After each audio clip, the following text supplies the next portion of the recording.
What's going on, fellas? Oh my God, this is a gift. This is a godsend right here. What's up, Jarret? Pleasure. For people who don't know, this is Jarret Hamm. He grew up with Jeff Canarsie in Virginia Beach. He went to school with him, the whole nine. Jarret, if you'd like to speak, the floor is yours, brother. Thank you for coming on.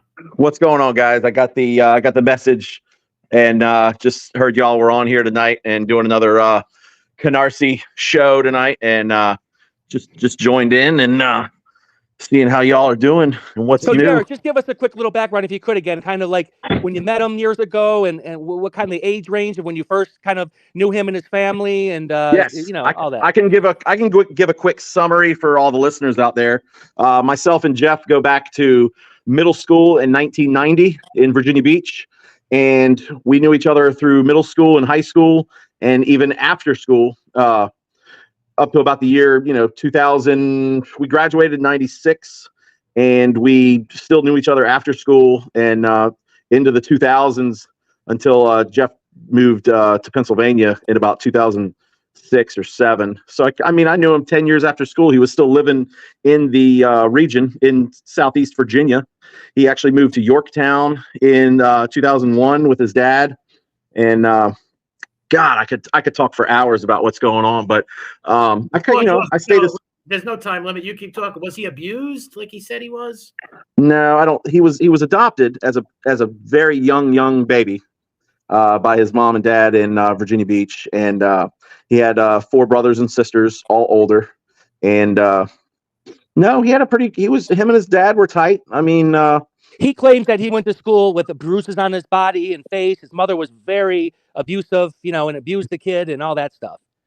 Do you know anything about that? He can't keep track of his own lies. It's just, It's so, don't believe. I just can't believe people fall for anything he says, like any word he says about anything going on from his childhood. Him and his dad were super, super tight. Jeff played hockey growing up at the local rink. And he actually was a good, decent hockey player, but he never played semi-pro like he claimed in another life. Yeah. Once he became a mobster in 2016, when he moved in with Alite, he kind of just started a new persona because everything he tried prior to 2016 just hadn't worked, and nothing caught on. Like his little stupid movie director stuff he had going on in the early 2010s, making fake movie posters and little stupid. God, there's so many facets to this guy. It's incredible how far he's come. I'm simply amazed. He said actually in the thing right here, I don't know if you read the article. We were reading this article that he did in 2016, and he was saying how he found $500,000 in gold in his grandfather's basement. Just crazy shit. His family was mobbed up. Just crazy stuff. Hey, here's a true story. When Jeff turned 21 years old, the day after his birthday, he received a sum of $150,000 from his uncle as a, what do they call it, like an inheritance or some kind of inheritance that he earned when he turned 21, and he took $150,000 and bought a car. And then and went to the mall, bought like a PlayStation, a Nintendo, a whole $5,000 worth of clothes, came and talked to me and my buddy Alex down at the oceanfront, showed off all his new shit. He blew 30 grand on a car and 10 grand at the mall in one day. 2 days later, he went to Norfolk International Airport with a friend and went to the counter and said, I want to go to Paris. And I shit you not, him and his buddy went to Paris instantly with no reservations, and for 30 days stayed in all kinds of castles in Europe. He came home 30 days later, wrecked his car, and was broke within 2 months. I'm dead serious. That's a fact. He was 21 years old, and this was in like 2001. And that's how he fell out with his family and went to meet his adopted family. Because where does the name Lohman come from? Lohman is his adopted parents' last name. Now, there was a time in probably 2012, 2013, he had that falling out with his mom because his dad had passed away several years prior. And there was a time where he went to go meet his biological family. I believe it was his father in Indiana. in this, I don't know what year it was, 2010, 2011, but trying to remember, back when he was posting on Facebook, he went, because he burns bridges throughout his whole life, and he burned bridges in Virginia Beach to the point where he had nowhere to sleep. And he just, reached out to his biological family that he had like never met. And when he went out to Indiana, he stayed there for a solid month or two, and they just wiped their hands from him. It only took about 2 months. He came back, and it's just like never ending. It's just like when he ended up on John Alite's doorstep, just like makes up stories to stay on people's sofas. And it's been working because the American people are so gullible. Is he Italian and Irish like he says he is? As far as his ethnicity and where, that I'm not sure about the whole Italian, all that, from, would have to come from those people in Indiana. They live in Indiana. It sounds like they're Midwesterners, Indiana. I mean, yeah, it's, Ancestry.com would have that answer better than me. Yeah. Let me ask you this, Jarret. You met him like you said, middle school, high school. If he was somebody new from out of town, did you ever hear of him being from Providence, that area, or growing up the first 10 years of his life in Canarsie, Brooklyn, New York? Or is that all just so far-fetched? He went to Pembroke Meadows Elementary School from 1984 to 1990. I have all his elementary school yearbooks from friends that fed that middle school. Okay, then that's a lie, because if he spent the first 10 years, you're 10 years old, you're already through fourth and going into fifth grade, and then he went to Providence. That's a lie. There you go, MRE. He just contradicted him. I want to read this real quick to Jarret. Can you listen for 1 second? Yes, okay, sir. This guy asking Jeff, he says, tell us a little bit about yourself and your background. Jeff says, I was born in Canarsie, Brooklyn. I spent a brief part of my childhood there. At the age of 10, we moved to Providence, Rhode Island, where my mom's family is from. She is from a real large family, and that's actually where my parents met, Newport, Rhode Island. I don't exactly come from a traditional family in the sense of that phrase. Traditional families have doctors, lawyers, professional people. And don't get me wrong, we have those too. But there is another side to all that, which I will get into at some point. But let's just say I come from a very political family, and a family who could put leg breaker on a job application if that was universally acceptable job skill. Yeah, that's see, the thing is, he completely wrote a persona. It's written, it's fiction. It sounds like that. He just created that because once he started his little mob thing in late 2015, early 2016, when he started out, he was just like a fan, and he was interviewing people, and he was doing stories, and he was Jeff Lohman. And then all of a sudden something snapped, maybe a year in, he's like, you know what, this thing's going nowhere. Let me write out, create a character, and let me immerse myself in the mob scene and backtrack and write myself in, and I can backtrace my roots and just create it out of thin air. So he, from 1984, when he started elementary school, kindergarten at Pembroke Meadows Elementary School in Virginia Beach, Virginia, he went to Pembroke Meadows. He went to Independence Middle School. He went to Princess Anne High School in Virginia Beach. And that covers 1984 to 1996. Yeah, so where does Canarsie and Providence come into this picture? I don't know. He wrote it. He created it. He wrote. It's a movie. He wrote himself into his movie script. He's good at writing scripts and all that stuff, and that's right. Just what he did. This man is not lying, folks. He told me all this same story. When did me and you talk? About 8 months ago, 6 months ago, maybe? Yeah, about 8 months ago, correct.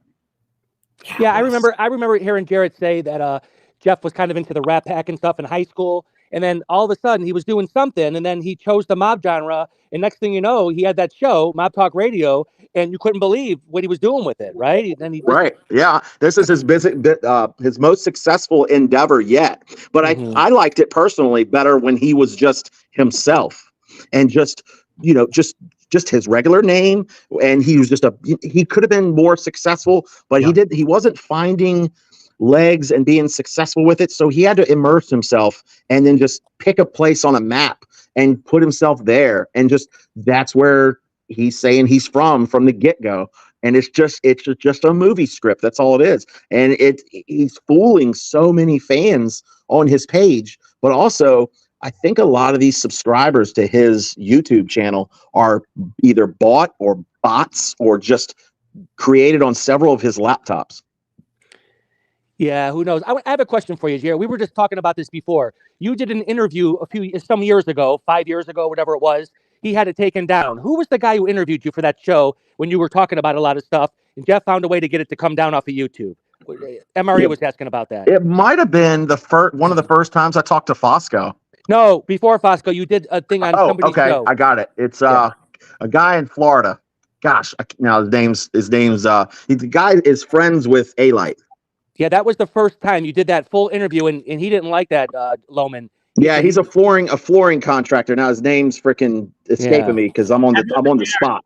Have you ever tried to like talk to Fibby? I call him Fibby, Jeff. Have you ever tried to talk to him and say, why are you doing this? Because you and your friends with Virginia that knew him must be flabbergasted by this. Oh, they are just dying. They're just sitting on the sidelines. They don't want to get involved. A lot of these guys that we grew up with in Virginia Beach are still here. Some are in actually a couple guys are in broadcasting, and no one wants to get involved because what he does, he just will kind of rip you a new one online and just throw you under the bus and try to get you fired from your job or just make up a bunch of stuff about you. But see, with me personally, I'm self-employed. So he can say whatever he wants and make up whatever he wants about me. I could care less. Was the guy named Mike Jarret? Was his name Mike? What's that? Mike Jacobs? Was that Mike the guy? Jacobs? That's the guy. Name. He's actually personal friends with Alite. Yeah, Aleto. Yes, I know the guy used to make fun of him on here. Okay. Yeah. So would he have that taken down? How did he do it? For hate? I'm not sure. I mean, he probably went through whatever channels he could to, make it up like you're reporting something that you see on Facebook that you don't like, and whatever. If he filed the forms, or it's still out there, that old original I tried to interview. pull that up. He can't get the Elvis video down. He can't get the Mod Squad videos down, but he was able to get that interview with Mike Jacobs down, and that was a good interview. Yeah, that was that was early. That was early on in his, right when that was like 2018, 2017, real early on. I know. After he screwed Alite, because Alite was calling me. He's like, who the fuck is this guy? And I'm like, dude, and I'm like, you let him in your house, not me.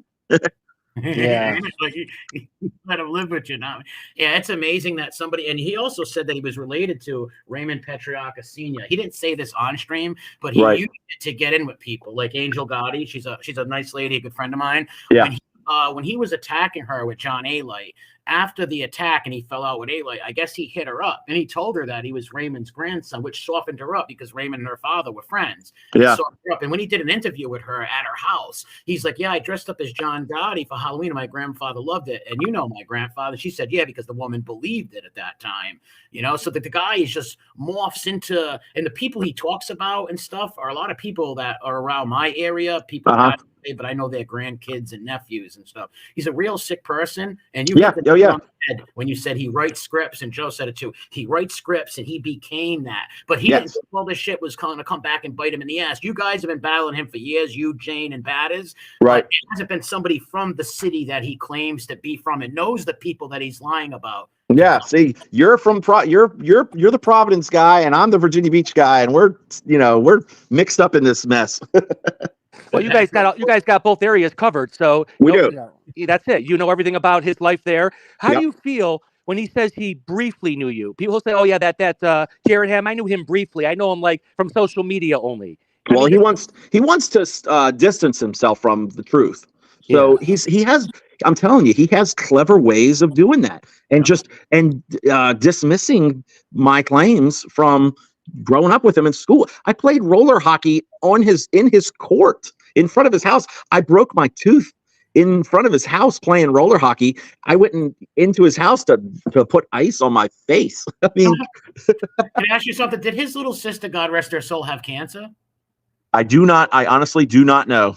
Well, because he told the story of when he was adopted, his father and mother were taking the 9-year-old baby to cancer treatment, and the baby walked by his little area where little kids are and pointed at the baby and said, I want to take him home, Mom. I don't have a long time to live. We need this baby. But then on the other hand, he says that his Navy father told the other Navy father, oh, your kid's left in a house. Well, we're going to save him and adopt him. It just makes no sense. It's all he can't remember. The problem is he's struggling to keep his real life stories and then his fake stories of growing up in Providence. He's struggling to keep up with the lie. It's hard for him to cover and remember what he's made up over the years, and just hoping people won't follow him that closely. And he can just talk to a new audience every 6 months and they'll fall for it. You know, Jarret, he's trying to cut out his past. He doesn't want anything before this new persona, and he doesn't want any of his past revealed. He wants to cut everybody out of his life that doesn't know him as Jeff Canarsie. That's what it seems like. You know? Right. Yeah. He wants to. He does not want to be known as Jeff Lohman whatsoever. He doesn't want anything to do with the Elvis videos, the Fuzz Squad videos, and then he had that movie where they try to write and try to produce called the Flanagans. Yeah. What he did basically is he had MRE knows about that. I think MRE is some of those people. Know about the Flanagans. But he just tried to, and they drove him. I'm sure from what I heard that Jeff drove everybody nuts on the set. He shot some scenes. You know, you're trying to sell it, so it wasn't a union job yet. But you shoot like a pilot and you try to sell it and stuff. I don't know if he followed through with that. But I heard it was a real pain in the ass to even work with, right, MRE, when he was trying to do that? Yes. The people said he was like a little prima donna baby. I want to read this question somebody has. I started listening to the Lohman Show in 2016. I've heard all of his lies. He claimed on one show that he had an NHL wanted him to come play for them, but he turned them down. Wow. But I can touch on the hockey part. He was a decent hockey player, but he was never going to be ever professional.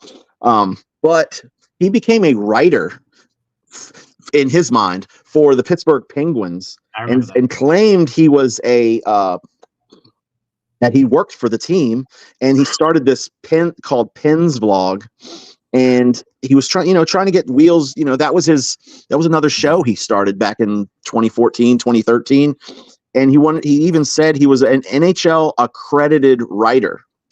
Okay, let me back up to a little more of the hockey thing. He would take videos of our Norfolk Admirals ECHL club, professional, very low, like double A, single A hockey. He would take old videos of players fighting and then superimpose his name on the screen with a number, and the guys are fighting on the other side of the rink, and you can't even really see them. But then he put his name there that he was fighting. And everybody knows that follows professional hockey. All you need to do is go to www.hockeydb.com, which is short for database.com. And then when you go to that website, you can type in any player. And if you've ever played a professional game, even one shift of professional hockey, your name will be on there. And 100%, his name is not in the database. He's never played professional. He said when he found out about his family were mobsters, his brother brought home a Goodfellas movie, and that's when he realized he was mobsters. But then on the other hand, he said his brothers were 10 years older, didn't live with him and see the abuse he was getting from the mother and don't want to admit the abuse. So it's so contradiction, the stuff. It's so hard to follow. It truly is so hard to follow and keep up with this guy. It is simply amazing. It's amazing how he tried to just shut you out, like he didn't go to school with you. He didn't know school with you. He didn't have any connection with you. He said he only lived in Virginia Beach briefly for a while. All those stories, Yeah, yeah. He's just trying to distance himself from his real life. And if he can just keep on writing his story, and he probably sat down for 6 months and just writing out how he grew up in Providence and just created it. He's in the movie. He's in the mob. Well, I'm a history fan. I study Caesar and these guys like crazy. So he studied the mob guys in Providence like that. And like one time, my cousin Athena hit him up, and he's like, "Yeah, I got a good story about Rudolph. I'm going to tell you," but he never told it. I wonder what kind of story was going to blow smoke up her ass. Like, what a puppy! How many brothers did he have? I believe he has 4 brothers, and one of his brothers is actually the president of a college. Oh wow! Yeah. So he came from his mother couldn't have been some abusive lady if she raised these kids. He said he went to school. You went to school with him. Did he come into school with bruises and all beat up all the time? I never seen any of that whatsoever. His mother, he said he brought home his first girlfriend, and his mother looked at the girlfriend and said, "I always thought he was gay." Oh gosh. I could see that, but he's not. No, I know he's not gay, but he's making the mother out to be mommy dearest, this evil. He said, listen to this, dude. He said his mother was taking a heart attack and dying, and he waited 4 minutes to call 911. He goes, and Tom's like, why? The interview, and he's like, because the monster must go. If she's such a monster, why are you living with her? I don't get Right. it. Who would do that to their Well, own mom? he really had nowhere to go. Here, I'll tell you a quick story. When he moved to Yorktown, with once his parents split up, he moved to Yorktown with his dad. Moved in with his dad and his stepmother. When his dad passed away, they came home from the burial, and as soon as they got to that house, the stepmother said, get your shit and get out. And she kicked him out immediately. Wow. Yeah, and that's a true story. What do you think he was doing to them, or why did they want him gone so He's- bad, you think? Well, I'll tell you one thing. Jeff refused to get a job and contribute.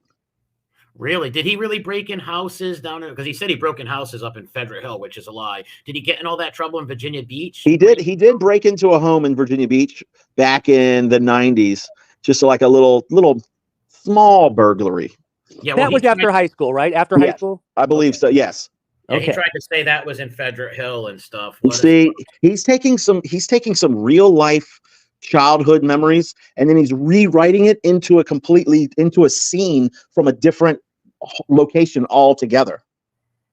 And how were you taken back when you seen the accents changing? Because you grew up with this kid, and all of a sudden you hear the accent. You must have been like blown out of the water. Well, it almost happened overnight, because he went from these little hockey talks with some of these random fans from that have little YouTube channels with 100 subscribers, and they were doing just a little hockey chat. And Jeff's just talking regular, just like I am, just a regular Virginia Beach accent, and just talking, hey guys, I figured Sidney Crosby needs to do this or that, blah blah blah. And the next thing you know, a few years later, he's on this little mob talk show, and he's like, yeah, I'm like, what? Are you kidding me? Yeah, he's got his voice changer too to make his voice a little deeper, and then he starts talking, how you doing, and all that stuff. What I noticed recently, he was being interviewed by some legit podcasters recently, and I saw one from last July, a kid named Jake Stoops. That's a small mob historian that did this whole write-up on him and did a real interview with him. And I actually messaged him. I was like, do you know where this dude really came from? I was like, all you had to do was Google this guy and vet your interviewees. And he actually listened to me, and I was being real respectful. And I was like, he's like, I don't know what to say. The interview's been done. It's been put out there. I said, hey, all you had to do was I just came to you as a man and just explained to you that this is what happened. This is where he's from. I sent him some videos of the Elvis. He's like, yeah, I've seen that kind of stuff. People have been sending me stuff. I was like, okay, everything's cool, man. I just wanted to come straight to you and just tell you like it was. And that was it. I've seen that interview, and I left comments. I actually streamed that interview, but I didn't use the video. I used the audio to it and ripped it apart for all the Nice. I did not. And like this guy, like he's out of his mind. Hopefully people people want to watch him. Hey, go ahead. I'm not telling people not to watch him. What I'm saying is he's full of shit. He is from Virginia Beach, not from Providence. This guy is full of lies. He's a sick puppy, dude. Wow. I mean, some people, he found millions of dollars in his grandfather's thing. Like, yeah. Psycho. Yeah, I mean, there's just so many gullible people out in the world that will listen. He's going to have his main 1,000 followers that will watch or listen to his shows, and he talks about some history. So they're interested in that part, and a lot of people aren't interested in where he came from, but they treat it a little differently, thinking that he's one of them. If he would have just came out and said, "Hey, I'm Jeff from Virginia. I want to get into mafia history," he could have done. He could have been okay. Exactly. He didn't have to lie and say this one's his grandfather, secret mobsters in his family. Did you hear us when we were reading that thing earlier? He said his family would give him little hints like Joey's terminally ill and he went for a long ride. And he's like, I knew what that meant. They killed him. It was just insane. No, I missed that part. I kind of came in a little late, but I'm glad I'm here and I'm glad I'm getting to talk to you guys. You just want to watch a little bit of the Fuzz Squad? That's hilarious. I don't know how he gets around that. Yeah, there's no way. Yeah, he wishes that could be deleted forever. He tried to get those videos down, and they wouldn't take them down. They wouldn't. That's awesome. Yeah, that is classic. He said that he can take them down if he wants. He just doesn't care. He said. No, he tried to get those down years ago. I remember. Oh yeah, he's screwed. Yeah, and if you want to do a little more research on him, he created a movie studio called Medina Avenue Films. Yes, Medina. I think I remember that. Yeah, so he created a lot of movie posters without creating a movie, and did some small scripts, which it looked like something from middle school. You were showing me the movie write-ups he would do. What was he getting donations for them? Yeah, he was. I'm telling you, he's getting money now. I can't believe people send him money while he's doing his little show, whether it's $1 or $2, but they're sending this dude money. I'm like, give me a break. Yeah, like I said, if he came out and just never made up all them lies that he was, he wanted to, like you said, morph into and become a kid who grew up in a mafia warring family. Like when he was doing the interview with that guy, he was talking about mafia war, just crazy shit. Him almost being kidnapped and his grandfather having Tommy guns at the house. Crazy stuff. I'm telling you that the possibilities are endless when you want to just create whatever you want out of thin air. And he does have a real good imagination to do all this. Yes, he does. That you are correct. You are absolutely right about that. Without a doubt. Like, yeah, like, go ahead, Marie. But I was going to say, when he came on first as Jeff Lohman, he wasn't speaking with an accent. You're right. If he just would have stuck with that name and been honest about who he was and then did mob content, it would have been a whole different journey, into this, wherever he's been. And look, it's 2024. He's been going about this for almost 8 years now. This is simply incredible. And that's why it was stupid of him to come and kick me in the shins and try to look up my family and all that shit with these guys. Cause it's like, I'm really from this area, dude. And that's what made me reach out to you and things like that. Yeah. And now he looks like a fool. No, don't mind you. Like that, some people will still listen to him, but there are going to be some people who lose respect for him and be like, all right, even if they don't like us, like I said, they might not like me bad as or you, but his words, it's his words contradicting himself and lying. Yeah. And he has his regular, like I said, he's got a solid 1,000 people that will support him and listen to his show and just, send him some money and keep him afloat. And he's living. What's that? Did he ever have a 9-to-5? And that's why his family kicked him out because he wouldn't work? He would not work. And I remember his girlfriend in York, Pennsylvania. And right before he went to John Alite, she needed help with the bills. And he got a job at O'Reilly's Auto Parts somewhere in York, Pennsylvania. And I think he lasted like 2 weeks. And that's the only 9-to-5 that I know of that he ever had.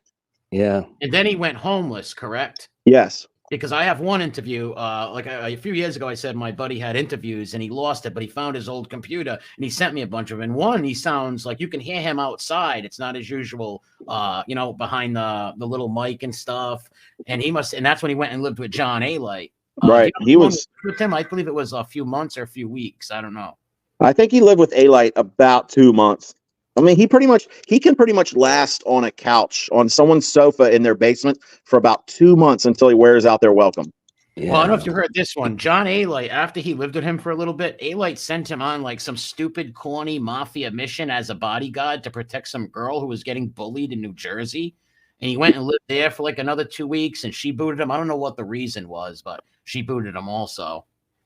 Yeah, I do remember. I do recall that. Do you remember anything about that? Because I don't remember much. No, I remember Alite calling me in 2017 on the phone and just asking me like, "Who the fuck is this guy?"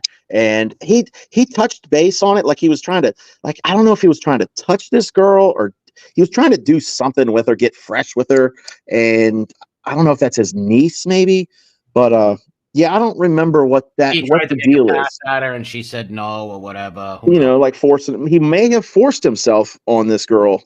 I'm not 100% sure. Don't quote me on that. Yeah, we'll just say allegedly because we don't know. Right, of course. I'm not him that's going to come out and lie about people and stuff. Yeah. I'm not going to make anything up unless I know something's factual. It's amazing that you grew up with him as a little kid and you never seen bruises on him or anything that he told. Ever heard about a mafia grandfather or a story about that? Or you never seen him leave and say, "I'm going to visit Rhode Island for a few weeks"? No, never. And Jarret, you never heard him mention when he was younger, yeah, I used to live in Canarsie, Brooklyn. I'm from Providence, my family. Nothing like that. No, I don't think he ever went to Brooklyn or Providence before 2016.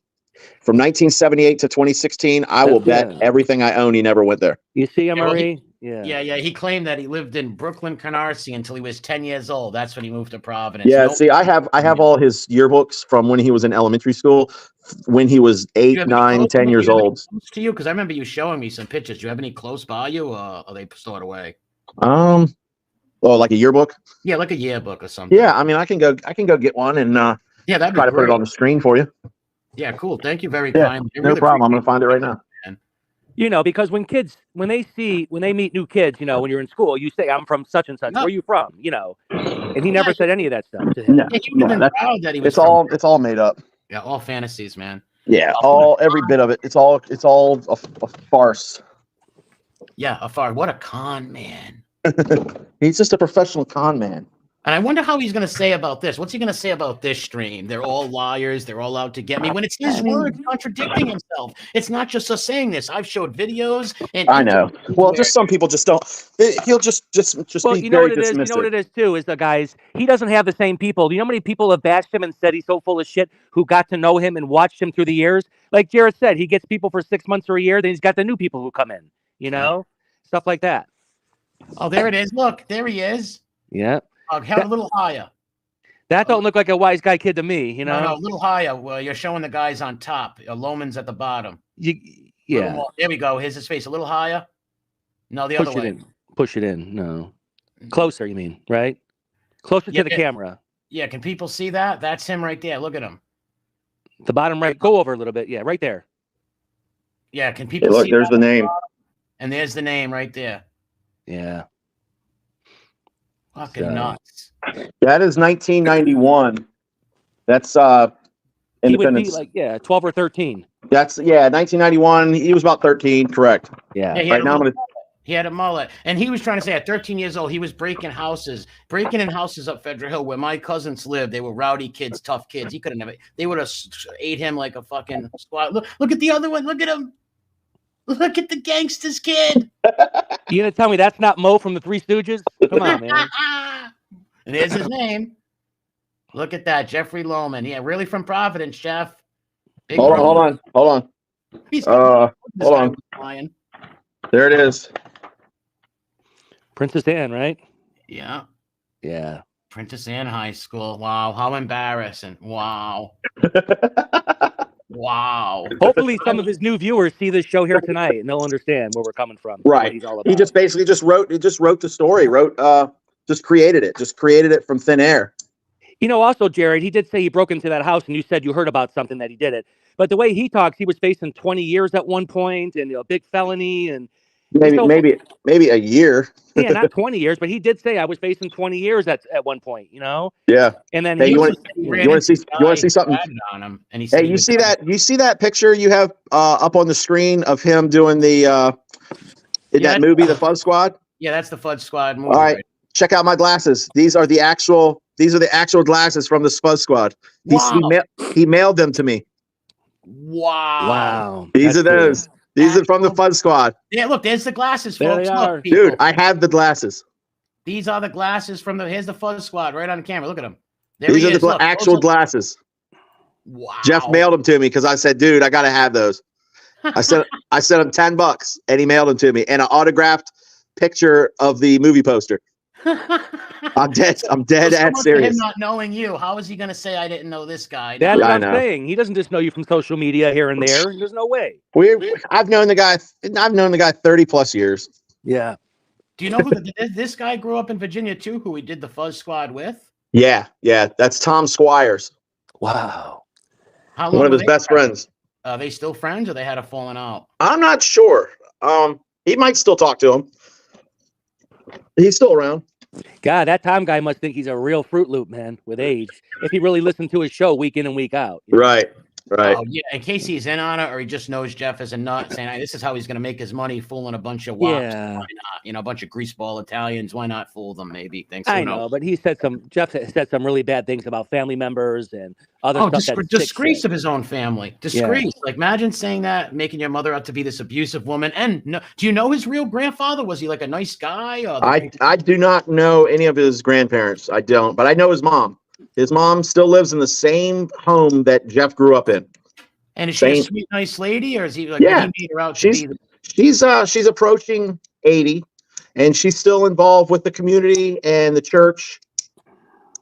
Oh, God bless it. So all the things about him being beat and going to school with bruises are all just him trying to get sympathy, maybe, so nobody attacks him. That's a very good word. That is a perfect word. The sympathy card has been played to a T. Hey, Jarret, remember like a year ago when somebody tried to knock on his mother's door? He got really upset about it. He said, "You don't ever mess with my family. I'll come there and I'll shoot you." I don't know if that was ever true. Okay, but you heard that story, right? Yes, somebody was trying to go there to ask her questions. Somebody wanted to get to the bottom of things. I mean, that's totally fair. Mm-hmm. But I don't think that came out. I don't believe anyone had any ill intent when speaking to his mother. Okay. No, who would be? No one should be rude or disrespect his mom in any way. No, he blows that out of proportion about, hey, it's talking or going after my family or posting addresses. That's all a front of, You're right. It raises the anger level. And it's a great point you say that, because every time I got in an argument with him, the first thing he goes to is all these people attack my family. My family's been put through this and put through that, blah, blah. It's all bullshit. It's all like that's a trigger phrase that people like, oh my gosh, they are going after his family. OMG. Yeah. Oh, I got another thing Jane wants to know. He told this story, Jarret, that he was going to commit suicide. And I'm not making fun of or trying to make fun of anybody who wants to hurt themselves. I hope nobody ever does. But he said he took a gun, and he put it to his head and pulled the trigger. And then he tried to pull it again. Then he shot it out the window and it went off. Then he put it back to his head and it didn't go off. He told this story. Yeah, he probably shot it out the window. But as far as the whole head thing, it's another farce, another complete made up story. It's incredible. He actually, when I first started talking to some people in Fosco and Jacobs and telling everyone about, where Jeff grew up from, he actually talked about me in his show and said, this guy, Jarret Hamm, his dad, he said, Jarret Hamm's dad jumped off his roof not to have to go to Vietnam. He made that story up. I was rolling on the floor for 5 minutes. I was like, "Oh my gosh, he said that!" Completely made up story. But I was so weak when he said that. Now, his father was in the war. He said, "Is that true? At least his father was in the Navy." His dad was in the Navy for a long time, but I don't know how many. I don't know what war he's talking about. Well, I don't know if he said war, but I think he served in the thing. That's where he served for a long. He served for a while. Because what he said out of his own words is if his 9-year-old sister who had terminally ill cancer, God rest that baby's soul, she walked by him and pointed at him and says, "Mom, we need to adopt this baby. I'm not going to be around forever." And that's how he was adopted. And then on the other hand, he says the Navy thing, and then he lived in Canarsie for 10 years. His stories are just fucking crazy. He can't keep the story straight with his dad being in the Navy and growing up in a mob family. Yeah. That's where he screwed up. Well, that's what all liars do. When you make lies up, it's hard, I guess, to remember all these lies. And right. Grew up. But see, he has a new audience every 6 months, so he can make up whatever he wants to his new audience. Because I don't think he's got maybe 5 to 10 people that have been with him since day one. Yeah, that's what I said. He's got new customers. The old people already saw through him. Yeah, so he's got new people, and his show has evolved, and now he's showing his face. And I'm not sure if he's allowing comments on any of his shows yet. No, I think he's allowing comments. No, he doesn't allow comments on his videos, but he has wrenches if you come into his chat. But they'll throw you out in a second if you say anything. Right? He has what do they call moderators? Yeah.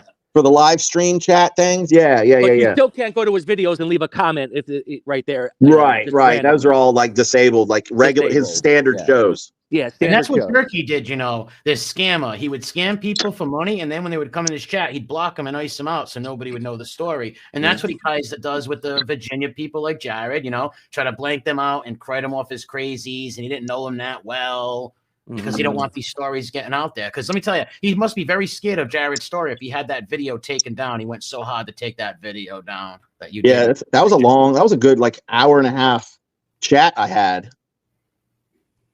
Yeah, I wish I could have seen that, man. Bad as I wish that was still. I know. I remember when he came out. I watched it. I remember everything. That's why I said Mike Jacobs. That was a great interview, Jarret.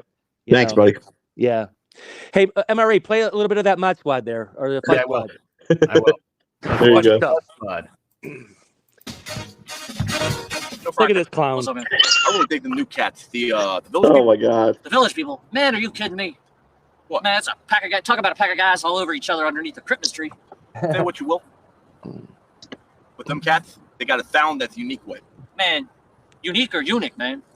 Say what you will, man. They're boss, man. They're real boss. Man, I don't know. Give me some Elvis or I don't know, the Beards or somebody groovy, but man, a village of just men and no women. Something is not right in Tinseltown, baby. The Texas groove out here, Franklin. If that's a Rhode Island accent, people, Yeah. not at all. There's no, like, see how we talk? I say car. You know, I don't say car. Like, this guy has no Rhode Island accent. No. And look at the glasses. I can't believe you have them I do. glasses. And just I'm dead serious. Phoebe Loman, the next time you tell people that this guy's a weirdo and you don't know him, he's got the glasses. It's the actual glasses from the Fuzz Squad. I kept them. Then you got the biker. Thanks, sir. Then you got a construction worker and an Indian. Look at the Western dance. What's possible? Another song I really get down to these days is style dance. Man, that song's about masturbation, man. This is some what you talking cringy about? shit. Oh, here's them dancing. Now, Hold when you listen to on. music, man, and you think of something, what do you? Method. This is some lame ass fart toilet humor comedy, anyways. But it's not like liberation. Was this filmed in Virginia? Hey, man, This was- no, it's not. Yes, it is. It's not. This was filmed in some of this was in Chesapeake, which is the city right next to Virginia Beach. Part of it was filmed actually at Chesapeake City Hall, and and that looks, what I'm looking at right now, that looks to be the back of the grocery store near his house in Virginia Beach. Let's watch him dance. Only one way to fall. Dance off, baby. Dance off. Dance.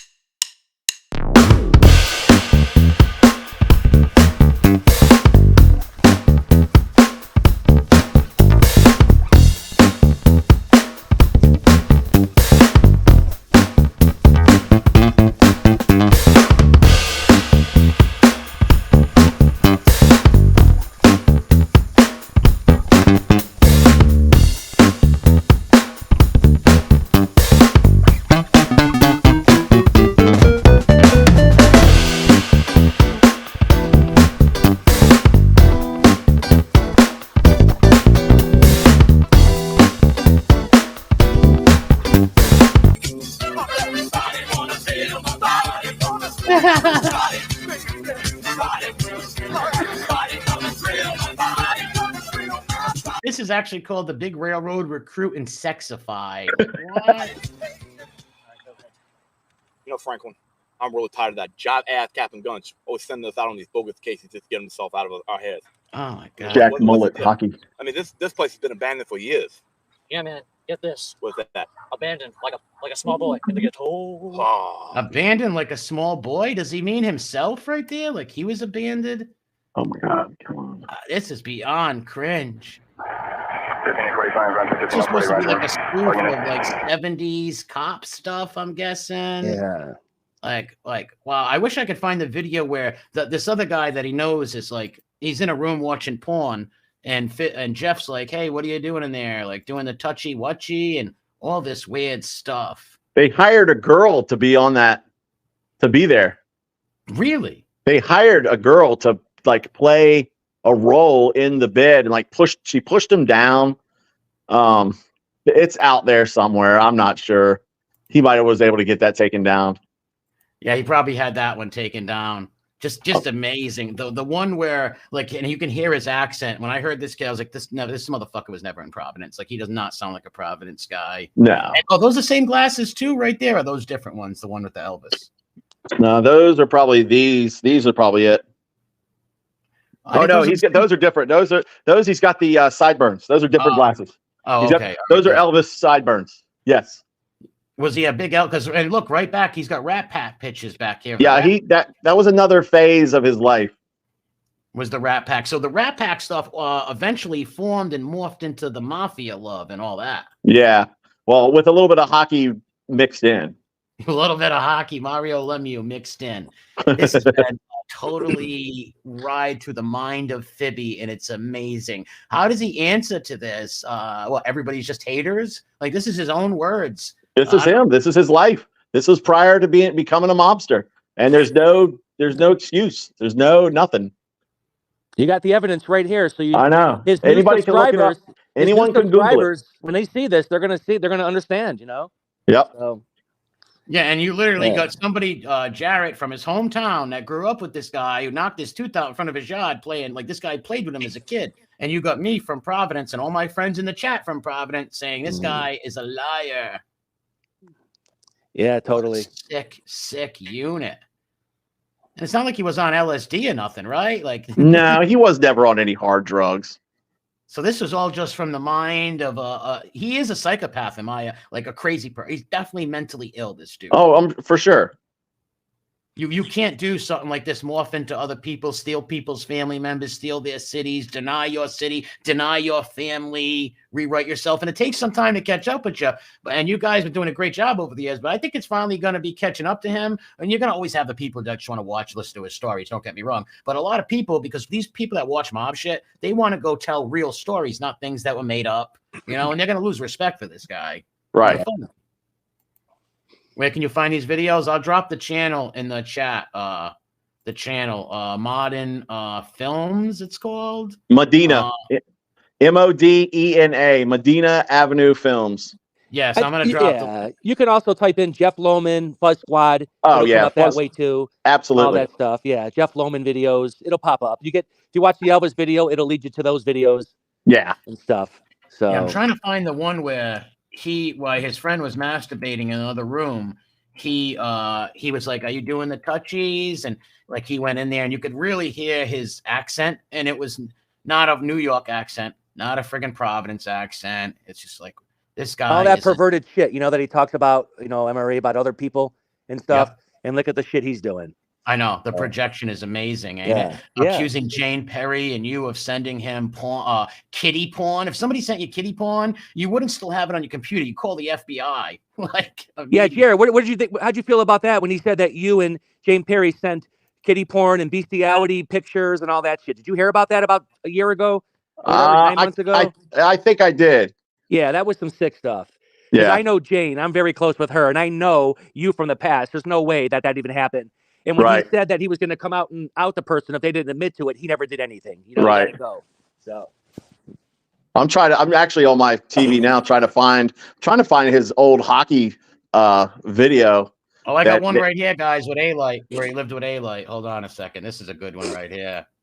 Wow, this kid should be ashamed of himself. Like, especially with his family. Like, man, if I ever lied about my family and like said my grandfather was a gangster when he was really a hick Italian who like had chickens and hunted, like that would be so disrespectful to my grandfather was a carpenter and a stonemason. You know, he wasn't a gangster, he was a stonemason. It's just amazing. No respect. Look at this kid. And look at the La Cosa Nostra, the Omerta tattoos on him. Like, this is fucking sick, man. Yeah. This dude's sick. That's worse than FBS. Yeah, yes, it is. Literally. No one lies more than this dude. There's him with A-Light. Look at this. In a pool with him. Look at him, arms around each other. Look at he's got his hair slicked back. He's all in the mob role. He thinks he's a wise guy right there. He thinks he's a wise guy. That was probably one of his highlights. Like that. He when I saw that, I was like, dang, he really made it. Yeah, in his mind, sitting with a stool pigeon. There's another one with him. Look at me. He looks like Ellen DeGeneres' lover in this one. Look, all the other guys are with women except him. He's hugging on John. Look. Yeah. Looks like Rosie O'Donnell. And he tried to distance himself once he got kicked out. Oh, yes, he did. He tried to distance himself so bad. That's when he went and approached Angel and tried to be friends with like the Gaudis against A-Light and fight against A-Light. This kid is a sick fanboy. Yeah, he thought he made it in life right here. Look at him. Look how proud he is. If he was raised by Raymond Petrarca or by any gangster from Providence who grew up with Raymond, who was a stand-up guy, there's no way this would happen in a million years, folks. Well, you know, he's tried really hard and been pretty successful at scrubbing that from his past. Yes, true. Look at this is a vacation with them right here. These guys went on vacation together and everything. Yeah, you guys have some seriously great photos. Oh yeah, we there's people been, you know, ever since people seen this kid do some raunchy shit, like looking at my family, they pulled up my dead sister, these animals, his friends. He funds the channels that pull up dead family members, that torture women on here, tortured Angel Gotti, tortured a million other women on here and people. He funds these bums. Look at him and A-Light with the slick back. He thought he made it right here. Look at him. Oh, yeah. He's Michael Corleone. Look at him. He would love for that photo to not be in existence. Exactly. Yeah. Yeah, then he puts this big attitude on. I hate rats, my grandfather. Like in that article I just read, he said he hates snitches. His family hates snitches, all this stuff. And here he is with the stool pigeon. Look at his build, just like Piggy. Their shoulders, they got no shoulders or arms. Unbelievable. No. This guy couldn't fight his way out of a wet paper bag. Look at him. I think we lost Jarret. Yeah, hold on, I'll drop the link again. I'll tell you one thing also. Murray, he's a snitch himself. Jarret, this guy's a snitch himself to Judge Sullivan. He ratted on Borello, he ratted on the other guy. Yeah, he wrote letters to judges. Yes, absolutely. That's a fact. That's true. But did he also somebody said he told on somebody he got in trouble with, and he said he was trying to trick the law or something. I don't know too much about it, but wow, what a sick puppy. He took it upon himself to write to Judge Sullivan. He wanted to put Gene Borello back in jail. And the other guy who was fooling with Joey Merlino for a while, I forget his name. That scumbag Rubio. Yeah, that guy. He wrote about him too. Yeah, I hate these rat bastards, but I would never in a million years write a judge and try to get these rats put in jail. It's just not what I did. It's disgusting. And as much as I hate these rats, I would never try to get these rats put in jail. It's just something you don't do. You know, but not Fibby. Fibby, he wants to erase that past with a Leto. Look at this shit. The friggin' watch these hot tub and vacation pictures are amazing. Yeah, that's amazing. Yeah, it's simply awesome. They lived together for a couple of months to go traveling and all that shit. Yeah, I remember he was attacking the Gaudis pretty hard for a while for Aledo. So they were together for maybe 2-3 months, possibly. Yeah, solid 2 or 3 months max. And then as soon as he was kicked out, that's when he turned on him. Anybody that says anything negative to him, he'll just rip you. He'll just rip you on his show. Just throw you under the bus. Wow, look at him right there. He literally looks like Rosie O'Donnell's lover. He's a weird looking egg boy. Yeah. Look at him with all these look at him how close he's. It's just weird. These other guys got women with them, not him. Yeah. He was just a fanboy. Just that's all it was. And just lied to Alite. I don't know what he said and who he said he was to be able to just show up at his front door. He was Raymond's grandkid. He probably told Aledo he was Raymond Petrarca's grandson. With Aledo, be like anybody with a mob name, come on down if you're related to a gangster. That rat bastard. And he just kissed Alite's ass too. Is what he did. He had him on his show, and he kissed his ass and attacked his enemies. He was Aledo's little mouthpiece until they had a falling out. And when Jeff started his little pod, it was a little podcast. It was all it was, just a little podcast, and he had Alite on there to do the interviews like Alite does other interviews with other podcasts. And I was like, dang, I was telling my wife, and I was like, man, Jeff's really doing something with his life. Finally, he's really, he's interviewing real people, like real names in the genre. And then I just found out oh gosh, it just turned into this whole mess of lies and deceit. And disrespect to his own family. Absolutely. Man. They wrote him off. So they wrote him off and said, stop being a moocher. Stop coming back to Virginia Beach for money. We're not going to support you anymore. You need to support yourself. So then he threw them under the bus too. Not only threw him on the bus, he calls his mother a monster. He said the woman was dying and he took 4 minutes to call 911. He goes, you know why, Tom? Because the monster had to be. And I'm thinking, if she's such a monster, why are you living with her? And who comes on the air and dogs their mother like that anyway? Yeah, it's terrible. It shows a man of low character and a sick person. Yeah. Very sick unit. Yeah, man. You would never put that stuff out there. You'd keep it to yourself. I don't know. Every family's got problems and got things. You never, ever go on internet and trash your family like that and lie. Just like Secret Mafia Graham. He also said his father was driving and old Spanish gold came out of the top of the truck and hit him in the head. I read that article too. Wow. That's amazing. Spanish doubloons, gold coins came out of the truck and hit his father in the head. Good grief. Wow. What a sick puppy. That's just something else. Yeah, Jarret, that Penn's vlog video, that hockey video, that's still up there too. Is that the one you're trying to pull up? Yeah, I was trying to look it up, but I was trying to stay on with you guys and trying to look it up at the same time. That's fine. I know where it is. That. One day I'm gonna, the hockey one, you definitely hear his voice, like his real voice. And that's his real voice in the hockey one? Any of the hockey interviews or hockey talk or the Pens, any of the old Pens vlog stuff is the real Jeff. Yeah. It's just nothing else that he did prior to the mob scene ever really took off. The whole Penguins podcast, the whole He the couldn't be Elvis himself. thing. He had to invent a fake character. He couldn't do it himself. He had to become something else. He had Right. to become a Just mobster like family.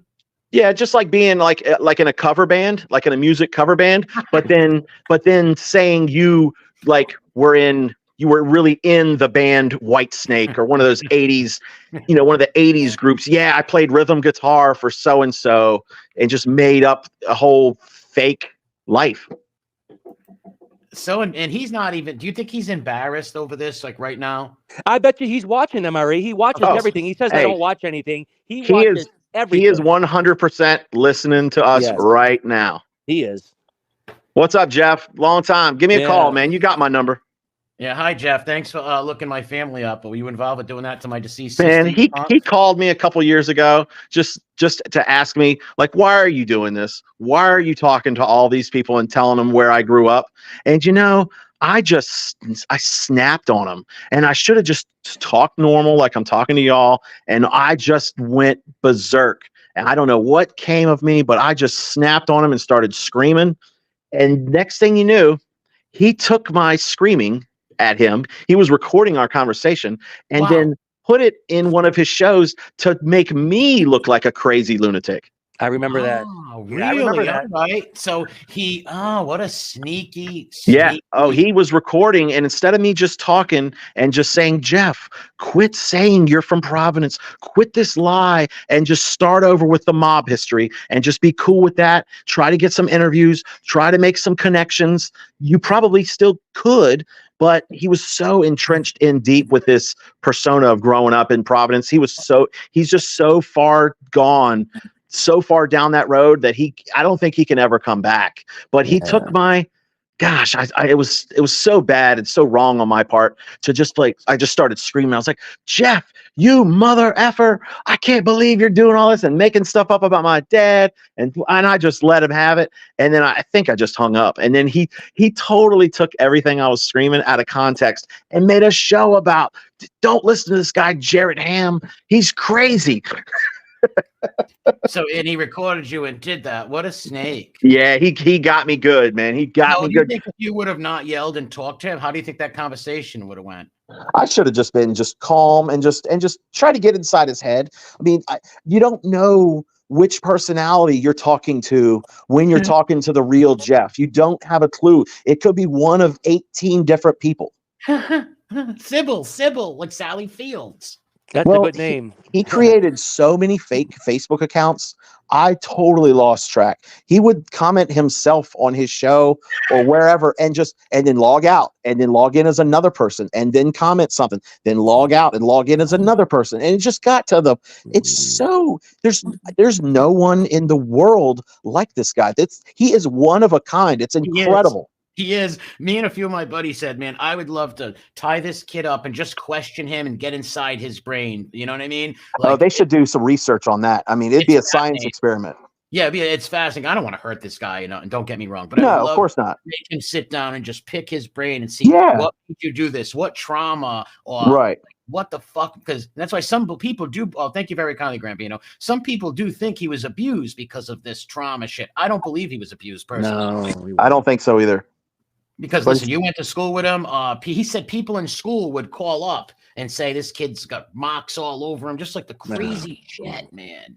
I'm going to ask a couple of his. I know his two best friends from high school. I was probably like 6th or 7th down the line, but I'm going to ask his two former best friends from high school and find out if about the abuse thing and get back to you on that. Yeah, I would appreciate it because this guy's a real jerk, lying about being from my neighborhood, lying about my friend's father and my deceased friend's grandfather, looking up my family, him and his buddies. He funds the channels that these people that put up my dead sister, dude. The week my sister died, this friggin' bum and his friends were looking at my family, putting my deceased sister up and shit. He was funding all that shit. He bought the guy all equipment, donates to him. He was on the channel 2 days after I was doxxed. So I owe this son of a bitch. Not only that, I owe it to Providence because I am a son of Providence, and I owe it to Providence to call this guy out as a bullshitter.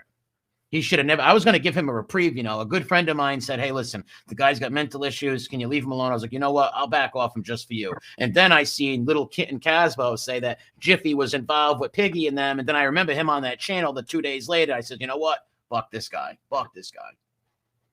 And I really appreciate you guys, to you batters, and to Jarret to come on for this. I really appreciate it. Absolutely, I'm glad I caught y'all when I did. Yeah, I'm glad I left that comment for you today. Yeah. Great job, batters, the physiologist. Yeah. Right on.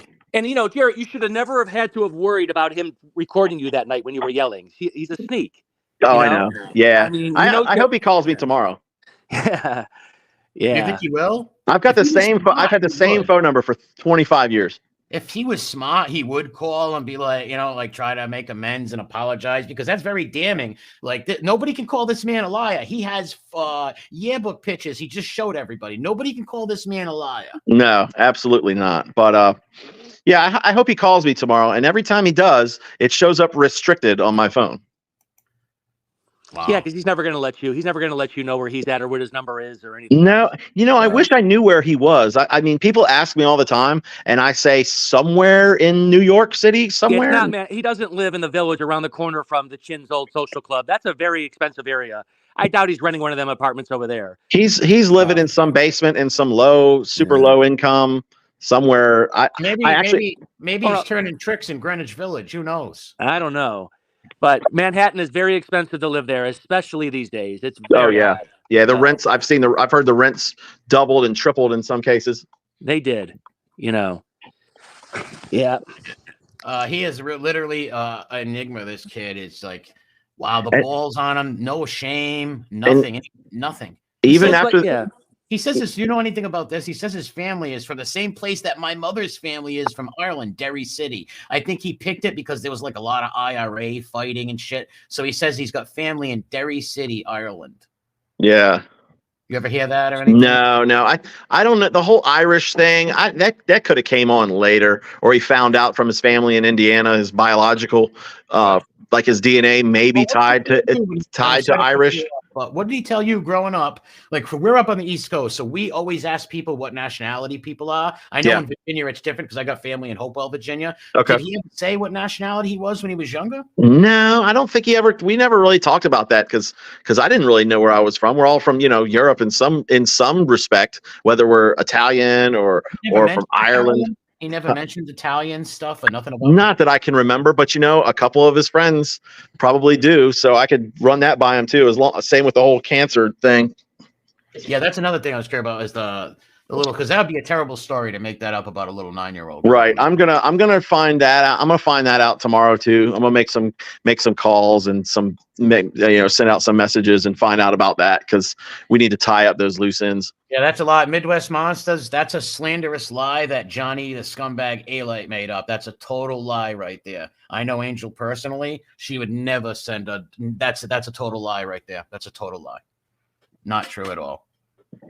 Yeah, it's a lot of things that he says when he's bashing people. It sounds to me like he's just talking about himself. Yeah, projection. Yeah, exactly. I'm like, when he goes after somebody and makes claims about someone, I'm telling myself that's exactly what he's doing. I'm like, how does this make any sense?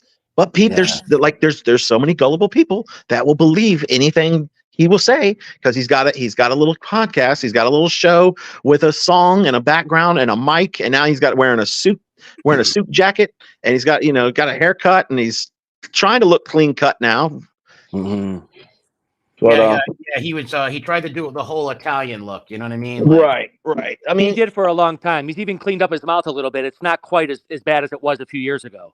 Right. Yes, he's backed off a little bit. Yes, he's backed off the thick Italian accent a little lately. If you notice that, is from he's reinventing himself for new audiences, and he's still putting out content. And I swear for a while he had a website where he was charging for a while. Yes. I don't know if he still does that. I think that fell through because You know, that's why he came back to YouTube. If he was doing good on a paid site, he wouldn't be on. That's what I'm thinking, because he was charging like $5 a month, which is not bad. But there's so much content for free on YouTube that that's just as good from other people, from other mob historians that are out there. And so, yeah, I believe he came back full bore because he had very few subscribers. That's what I thought. And he kicked it up to $7, and then I heard it was even 10. So wow. I know for sure he went up to 7. And that's why he came back to YouTube instead of fooling with some of the people on here now to try to recruit. That's what right. I believe at some point he had maybe 40 to 50 subscribers, and then he was trying to sell artwork. Yeah, he did all that stuff too, but he claims he had hundreds of paid people, like a lot. No, I don't think there's that many gullible people putting out that kind of money for somebody they don't know. No, they're not. So Jane Perry says, why did he give money to the IRA? You know anything about that, Jarret? No, I don't. It's him trying to cover his story. My people are from Derry City, Northern Ireland, where my mother's family is from. Amazing. He wants to do that so he could, maybe he was going to go with some I got an IRA family member kind of stuff, like what he did with the mob. It's pretty easy at this point to pretty much everything he says is a lie. I mean, it's like every word that comes out of his mouth. I know. He just, that's pathetic. It truly is. It's all pure fiction. He wanted to be a director, a writer, a movie producer. He never went to school. He's pretty much self-taught. So he's pretty solid on a laptop and doing editing. Obviously, you see what he did. Yeah, he's good at that. He's gone. You see what he's done. He's gone from the Fuzz Squad from like 2009, 2010 to 2024 with MTR, and he's drastically improved. He's created a new, a site and a YouTube channel with viewers, and because he had maybe 5 viewers for his Fuzz Squad movie. And so, yeah, I mean, I see that success. I see his skill set being put to good use, but just creating his a fake person to live in a fake person's body is just mind-blowing. Midwest Mobster says he also scammed a bunch of money for the Flanigan show that never happened. I believe they tried to shoot a scene or two, and Jeff was having hissy fits and all that, creative differences. So, yeah, nothing ever happened with that because they couldn't work with him. He was a little prima donna. The only way he could scam money there is if he had backers that gave him money up front to shoot, and then he pocketed some of the money. But I'm sure he had no budget. It was a low-budget shoot. You're just trying to shoot a pilot to try to sell it off to somebody who might pick it up so you can get distribution and all that and backing. So I don't believe he made any money off of that. The only money he made was the money he pocketed from scamming. Yeah, but from who though? I mean, if you have backers, they're watching their money too. They're paying as you go along. We're not talking about a lot of money. We're talking about a few grand. Yeah, that's it. Exactly. They're just trying to shoot some kind of a pilot that you can show to a producer or a studio or somebody who may, pick it up and give you distribution and make it legit. I believe everything he did was over the course of a weekend, and they shot some scene in a bar, and then shot some scene out in the streets or in a park, and had some lines. He had this guy Chicky, he had this guy Damian Trites, who was a former MMA fighter, and he had called them all the wise guys. And he's trying, but he's just doing it the wrong way. Mm-hmm. Yeah, what I heard was when those guys tried to work with him, he pulled hissy fits. He was acting like a little prima donna. So I don't know. I've never seen any of them clips from the Flanagans. Did any of you guys? I never did. No, he showed little trailer. He had like a little 60-second teaser. He showed some teasers, MRE. Yeah, that goes back to his Medina Avenue film days where he's just creating little fake trailers. But the trailer from the Flanagans actually showed some footage that he shot with his camera. And I know he's got nice laptops. He's got nice cameras. So he's got the equipment. He's just unprepared. Well, and I believe he's also socially awkward, and that's how he's made all these mistakes and these lies and stuff, because the kid does have talent, you know what I mean, to make up lies and all this shit and write scripts. You got to have some, even though it's sick talent, you got to have some talent for that. And he's 100% self-taught, never went to any kind of film school. Like, you should, if you're going to be doing what you're doing, you should go to some kind of film school to learn the ropes. And if he would have gone to some, film school, he could have learned, how to take that next step. Yeah, I just think he can't get along with people. You know what I mean? Like he just can't get along with people. He wants to be the prima donna, the little victim, the baby. I just don't think he can get along with many people. Like he doesn't even have no childhood friends. Like I'm 45. I'll be 45 years old March 12th. Do you know how many I have? I have a lot of friends. You know, a lot of people watch my channel. I brought 13 of my friends on here to say, you know, Nick's a good guy. He's from the neighborhood or whatever. He doesn't have any fucking friends. He grew up with lifelong friends or nothing. No, well, he's all the friends that he had growing up. He's just worn out his welcome with everybody. Yeah, he's still got maybe 2 or 3 people that he'll still talk to, but otherwise he's just a loner. And are those Virginia people? They just feel bad for him and say, "Hey, who cares if you scam these wops or something?" Maybe. He's got obviously the Tom Squires guy from the Fuzz Squad. I'm sure they're still speaking in some capacity. And then another friend that lives in Richmond, Virginia, that he slept on his sofa for a while. I can't. His name's escaping me at the moment, but he's got it. He's got this guy that he calls a Boston something. Yeah, Boston Andy or something. Boston Andy or whatever. Boston. Listen. Yep.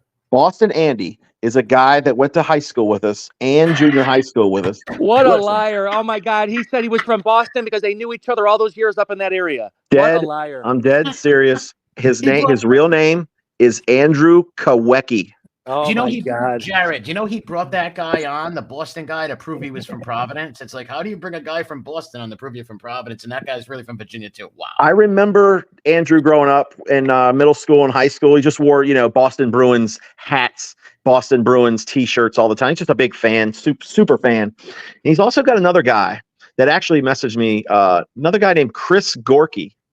I've heard him. He's on YouTube. That's another Pennsylvania. He actually met that guy in Pennsylvania when he was living in Pennsylvania. He never brought up Pennsylvania. Have you ever heard him claim Pennsylvania? No, but I haven't. I didn't, but I know he lived in New York, like he's saying. And he did. I knew about the O'Reilly Auto Parts. I knew about that for like 2 weeks. Somebody mentioned that who came into the chat. They also mentioned that he spent some time in a mental institution for a few months. He had a nervous breakdown or something years ago. Yeah, I believe it. Yeah. Well, he said on that Tom interview with Tom LaVecchia, he said he put a gun to his head, tried to kill himself. He pulled the trigger, the gun didn't go off. He put it out the window, the gun went off. He put it back to his head, it didn't go off again. He put it out the window, went off again. It's like it's mathematically impossible, Jeff. Yeah. And I don't want nobody to hurt themselves. I don't want this kid to hurt himself. No. Like, but we do want to sit down with him face to face and have a real talk with him. He never would. He'll never do that. He'll never be seen in person by anyone. But I guess the only time he's been seen in public was going to those Joey Merlino court cases and sitting in on them. Mm-hmm. Yeah, because I would meet him in Providence for a coffee. You know what I mean? Sure. And we can have a Providence debate. You know, who's from? But we're not trying to like assault the guy. We just want to hang out and talk, and like you said, have a cup of coffee and be like, hey man, what's going on? What's really going on? So listen, Jarret, that Chris Gorky, Shane Perry says he's the co-host now at MTR. So I know he's on his show a lot now. Oh Lord, he's like a co-host. Yeah. Wow, he started out as a fanboy of Jeff, and so now he's morphed into the whole scene too. Yeah, and he's a total straight-laced kid. He's a total straight-laced guy, not mafia, nothing like that. So he didn't change his persona. He stayed true to himself. He did. That's good. Yeah. But one thing he did do is corroborate Jeff's Providence stories that he grew up in Providence. Yeah, I actually had a lot of conversations with him and spoke with him at length on the telephone several times. And he's straight telling me on the phone saying, Jarret, Jeff grew up in Providence. And I'm like, how do I have every yearbook photo of him? And then he's doing the same thing Jeff does. He's like, well, he just spent some time in Virginia Beach. And I'm like, really? I went to Norfolk Admirals hockey games with him and his dad and a couple of our friends in 1991 through 1994. We went to 5 or 6 hockey games a season and would sit behind the glass and we'd be beating on the glass watching our favorite hockey players. It was just like AA hockey. But man, I just can't believe this Chris Gorky guy would actually just trying to tell me that no, Jeff grew up in Providence. I'm like, what are you mental? Do you think he's covering for him because it's financially? Maybe he's financially. Oh, absolutely. It's just, but I'm like, he's so wired in or dialed in. He's like, you can't get through to him. Like, really? Well, what he's doing, Murray, is he's supporting him. He's been on his show since the beginning, pretty much. So he's always going to so side he's with them. invested now. He's always Yeah, he's that's it. He's invested invested. now. Yeah, he's not going to turn on him or believe No. anything anybody says. No. But here's the damaging stuff. The things that me and Badders pulled up tonight and read is all, and the video I played last week is all contradiction, not from our mouths, from Fibby's mouth himself, from Jeff's. I call him Fibby, as like, he fibs. Yep. All from his own words and mouth, all the contradiction. So people, we're not telling you must believe us, but put aside the hate for us or whatever, and just listen to Jeff's words and all the stories. And here's a guy who just showed you his yearbook pictures. Everything. Not just one yearbook picture, a bunch of them. This man is not lying. And this is the same story this man told me 7 months ago. Yep. It's good to talk to you guys again. Yeah, it was fun. We're gonna do this again. That's great. Because it's going on 4 hours almost. Yeah. 3 hours. We definitely got to do this again. Jarret, if you got Sure. any last words you want to say or a statement, go right ahead, bro. I just want to, talk to Jeff directly, because he's on here somewhere with one of his accounts, one of his 148 YouTube accounts or Facebook accounts. Hey, man, give me a call tomorrow. You got my number. I know you got my number. It's 757. Won't give out the rest of the number, but he's got it. And man, I got no bad blood, man. I've been in this whole mob thing for 8 years with you, and just listening and giggling and telling people who you really are. And I got no bad blood, man. I'm not mad at you told at people that my dad jumped off my roof, jumped off our roof, to avoid going to Vietnam. I mean, come on, man. That's all water under the bridge. But yeah, man, it's all fun. It's all good. You've got your viewers, you've got your believers, and we come in here, we let everybody know who the real you is, and everything's great. Now, what happens if he hit you up and he said, like, hey, listen, can you stop airing this stuff out? I want to be your friend. Or can you say you lied? What would your thing be to him? Well, he's tried that before when he had one of his scummy, some lawyer from Manhattan. Gosh, I can't remember his name. No, he's from Brooklyn, that guy. I got his name. Elio Forcino. I actually like Elio's a nice guy. Actually, Yeah. I don't know why he helped Jeff, maybe because of a friend of theirs, but Elio's actually a good man. Elio sent me a message saying cease and desist on a Facebook message. And I said, are you serious? And then I hit him up like 5 years later and said, hey, man, how's my cease and desist letter going? And he says, I don't know what you're talking about. I'm not his lawyer anymore. Yeah, he that was funny. Oh, my God. It's just, I'm the only one of his friends in Virginia Beach that's kind of still like cares or talks to anybody, because if anybody else does, a couple of friends have government jobs, one person's military. If they came out and talked to anybody and told people who Jeff really is, then he'll like call their command and make up lies about them and try to get them in trouble. So and he would do that. He would do that. Absolutely. Yeah. Absolutely. He can't do anything to me because I work for myself. And you're telling the truth. You're not lying. I know. You're and not. it's not, it's like, what do they call it? Defaming or. But you didn't. You showed proof for everything. You weren't derogatory here tonight. No. You just talked and that's it. Yeah. No, none of us slandered him. No, that's it. Slander. That's the word. He wanted to sue me for all that kind of stuff. And anybody that tells where Jeff grew up, he says, I'm going to sue you, blah, blah, blah. That's his thing. Wow. Yeah, well, he's not doing that no more. The suing stuff. I don't know. That dude's just nuts. But man, I want to thank you for coming on. Absolutely, guys. Virginia. Yeah. Virginia Beach. He should be really ashamed of not being proud of. That's why I tell people, no matter what nationality you are, where you're from, be proud of who the F you are. Absolutely. Totally. Couldn't agree more. All right, Jarret. Thank you. Yep. We'll be in touch. We'll be in touch, guys. All right. Be good. Bye-bye. Wow, bad as you are the dean of Fibby University. Isn't that wonderful? I mean, I told you, I reached out to him at the last second. I couldn't get him on Messenger, but I could leave a comment on one of his posts.